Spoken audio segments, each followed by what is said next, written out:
ఉదయమున నీవు ఎవ్వరినీ కలుసుకొనక ముందు ప్రభువును కలుసుకో. నీవు ఎవ్వరినీ చూడకముందు ప్రభువును చూడు. నీవు ఎవ్వరితో మాట్లాడకముందు ప్రభువుతో మాట్లాడు. నీవు దేనిని వెదకకముందు ఆయన రాజ్యములో నీతిని వెదకు.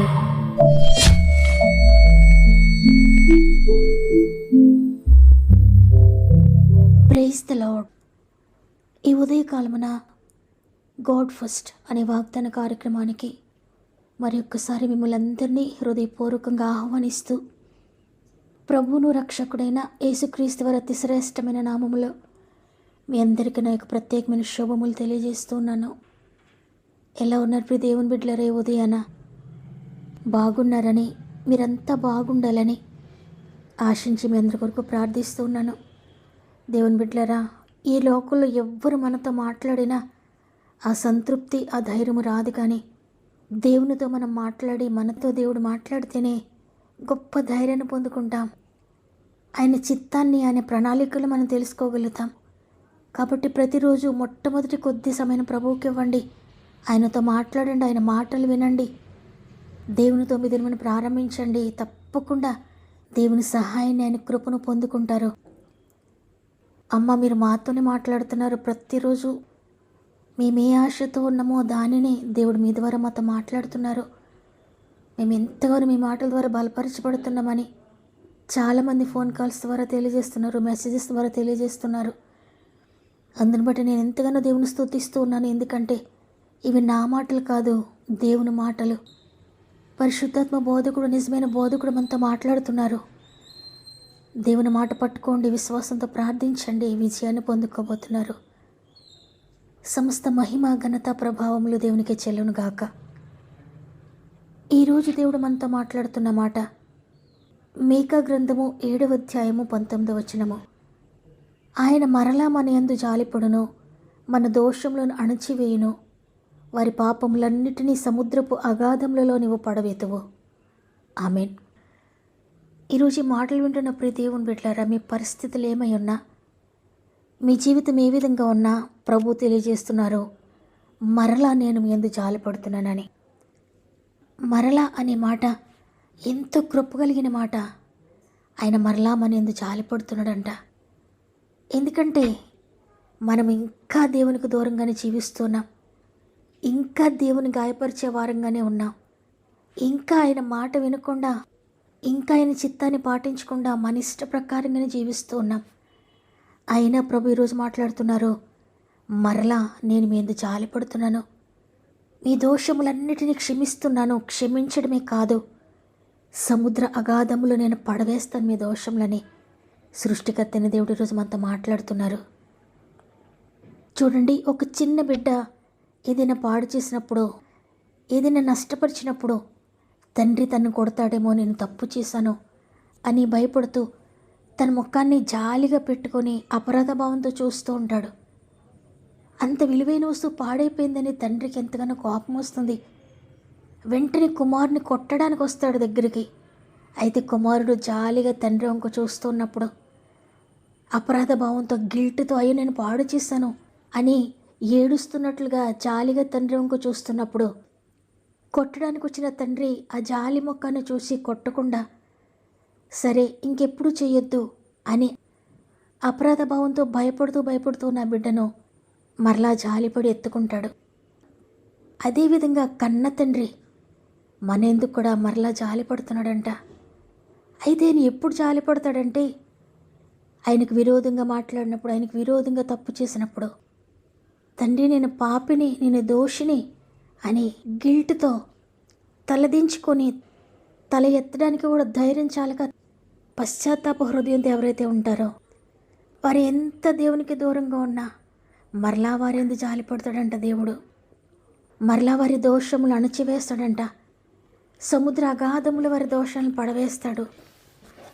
ఈ లోక మనుషులైతే ఏదైనా తప్పు చేసినప్పుడు మరలా ఎత్తుతూ ఉంటారు, మరలా వేలెత్తి చూపిస్తూ ఉంటారు. కానీ మన కన్న తండ్రి మాత్రం మన దోషాలు ఎత్తి చూపుడు. ఎవ్వరికీ కనబడకుండా బయటకు తీయడానికి ఎవరికి సాధ్యపడని ఎవ్వరికీ అందని ప్రదేశమైన సముద్ర అగాధంలో ఆయన పడవేస్తాడంట. ఇక ఆ పాపము ఎవ్వరికీ కనబడదు, అది ఇక ఎవ్వరూ తీయలేరు, ఎవ్వరు వేలెత్తి చూపలేరు. అంతగా దేవుడు మనల్ని క్షమిస్తాడంట. నీవు గనుక నీ పాపమును గురించి పశ్చాత్తాపపడి, తండ్రి నేను పాపినయ్యా అని ఎప్పుడైతే నువ్వు ఒప్పుకుంటావో ఖచ్చితంగా నేను క్షమిస్తాడు. చూడండి, యెషయా గ్రంథము 43వ అధ్యాయము 24-25 వచనాల్లో, నీ పాపముల చేత నీవు నన్ను విసికించితివి, నీ దోషముల చేత నన్ను ఆయాసపెట్టితివి. నేనే నా చిత్తానుసారముగా నీ అతిక్రమములను తుడిచివేయుచున్నాను, నేను నీ పాపములను జ్ఞాపకం చేసుకున్నాను. చూడండి, మన పాపముల చేత, మన దోషముల చేత ఆయనను ఎంతగా విసికించినా, ఆయనను ఆయాసపెట్టినా కూడా ఆయన తనకు తానే ఇష్టపూర్వకంగా తన చిత్తానుసారంగా మన అతిక్రమను తుడిచివేస్తాడంట. ఇక ఎప్పటికైనా జ్ఞాపకం చేసుకోడు. ఇక ఎప్పటికీ నువ్వు పాపివి అని మనల్ని వేలెత్తి చూపుడైనా అంతగా మనల్ని క్షమిస్తాడు. కాబట్టి నువ్వు ఎక్కడ తప్పిపోయావో, ఎక్కడ పడిపోయావో, ఏ విషయంలో దేవునికి దూరమైనా సరే, ఎటువంటి గిల్ట్ నీ జీవితంలో ఉన్నా, అపరాధ భావం నిన్ను వేధిస్తూ ఉన్నా ఏమీ భయపడద్దు. దేవుడు ఈరోజు నిన్ను క్షమించి నిన్ను పరిశుద్ధినిగా చేసి నీ అపరాధ భావాన్ని పూర్తిగా కొట్టివేసి నీకు ఎంతో శాంతిని, సమాధానాన్ని ఇవ్వబోతున్నాడు. చూడండి, తప్పిపోయిన కుమారుడు తండ్రికి దూరం అయిపోయాడు. తండ్రి ఎంతో కష్టపడి, ఎంతో చెమటోడ్చి సంపాదించిన ఆస్తినంతా వ్యర్థపరిచాడు, పాడు చేశాడు. అంత పోగొట్టుకున్నాడికి ఏమీ లేదు తన దగ్గర. అటువంటి స్థితిలో తన తప్పు తెలుసుకొని, అయ్యో నేను ఎంత ద్రోహిని, ఎంత పాపిని, తిరిగి మరలా నా తండ్రి దగ్గరికి వెళ్తాను, ఎందుకంటే నా తండ్రి ప్రేమ కలిగిన వాడు, అనేక మందికి అక్కడ ఆహారం ఉంది సమృద్ధిగా, అంతమందిని ప్రేమగా చూసుకుంటున్నాడు నా తండ్రి, నేను కూడా మరలా వెళ్తాను, క్షమాపణ అడుగుతాను, తండ్రి నన్ను క్షమించు, నీకు వ్యతిరేకంగా పాపం చేస్తాను, నీ కుమారుడుగా అనిపించుకోవడం నేను యోగ్యుడిని కాదు, నీ పనివానులు ఒకరిగా నన్ను చేర్చుకోండి నేను అడుగుతానని క్షమాపణ అడగడానికి తండ్రి దగ్గరకు వచ్చాడు. అయితే తండ్రి మాత్రం తను చేసిన తప్పులు ఏవి కూడా గుర్తు చేసుకోలేదు. ఆ కుమారుడు పాడు చేసింది ఏది కూడా గుర్తు చేసుకోలేదు. కుమారుడు ఇంకా దూరంగా ఉండగానే పరిగెత్తుకుంటూ వెళ్ళి కుమారుని కౌగిలించుకున్నాడు, క్షమించాడు. తన పనివానిగా కాదు, కుమారుడిగా తిరిగి చేర్చుకున్నాడు. నిజంగా ఎంత ప్రేమ! ఇదే ప్రేమతో దేవుడు నిన్ను, నన్ను కూడా ప్రేమిస్తున్నాడు. కాబట్టి ఈరోజు ఈ మాటలు వింటున్న ప్రియ దేవుని బిడ్డ, నువ్వెంతగా పడిపోయినా భయపడొద్దు. క్షమించే తండ్రి నీకున్నాడు. చాలాసార్లు నిన్ను క్షమించాడేమో, చాలాసార్లు నిన్ను చేర్చుకున్నాడేమో. అందుకే నీవు అనుకుంటున్నావు, మరలా నన్ను చేర్చుకుంటాడా, ఆయన మరలా నన్ను క్షమిస్తాడా అని. ఈరోజు దేవుడు అదే మాట్లాడుతున్నాడు. నిన్ను మరలా క్షమిస్తాను, మరలా నిన్ను చేర్చుకుంటాను, నీ దోషములు మరలా కొట్టివేస్తాను, నిన్ను మరలా పరిశుద్ధునిగా చేస్తానని దేవుడు వాగ్దానం చేస్తున్నాడు. కాబట్టి ఈరోజు ఈ మాటలు వింటున్న ప్రియ సహోదరి, ప్రియ సహోదరుడా, ఒక్క నిమిషం మోకరిస్తావా? తండ్రి నన్ను క్షమించండి అని హృదయపూర్వకంగా అడుగు. తప్పకుండా దేవుడు నిన్ను క్షమించబోతున్నాడు. చాచిన చేతులతో ఎదురు చూచుచుండేను, వేచిన నీ తండ్రి కనులు నిదుర ఎరుగకయుండేను. ఓ చిన్ని తనయా, నీకెన్ని శ్రమలేలనయా, నీ తండ్రి ప్రేమను గనవా, నీ ఇంటికే తిరిగి రావా. ఓ చిన్ని తనయా, నీకెన్ని శ్రమలేలనయా, నీ తండ్రి ప్రేమను గనవా, నీ ఇంటికే తిరిగి రావా. పరిశుద్ధ తండ్రికి ప్రియసుతునివై ఉండి పందులతో నీకు సహవాసమా. పరిశుద్ధ తండ్రికి ప్రియసుతునివై ఉండి పందులతో నీకు సహవాసమా. ఏర్పరచబడిన యువరాజువై ఉండి, ఏర్పరచబడిన యువరాజువై ఉండి, పనికి మాలిన వారితో స్నేహమా ఓ చిన్ని తనయా నీకెన్ని శ్రమలేలనయా నీ తండ్రి ప్రేమను గనవా నీ ఇంటికి తిరిగి రావా ఓ చిన్ని తనయా నీకెన్ని శ్రమలేలనయా నీ తండ్రి ప్రేమను గనవా నీ ఇంటికి తిరిగి రావా చాచిన చేతులతో ఎదురు చూచుచుండేను